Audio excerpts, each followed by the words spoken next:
The new commission that's going to replace, I do not know what is the status, but I believe it was to be tabled, it was to go to the cabinet. I do not know if the cabinet is approved or not, or maybe it has approved.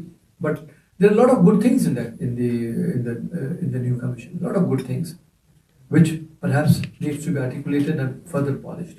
I think it's a wonderful idea to have, because you know what's happened in the UGC. UGC was what? University Grants Commission. It was established about a few decades ago by an act of parliament to give grants to various institutions of higher education.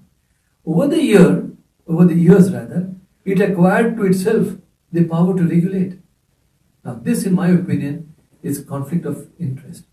I cannot be a regulator also, and I cannot be giving grant also. Let some independent body review and regulate, and let me give the grant. So that division was needed. And I think if this is what they want to do, it should be a welcome move.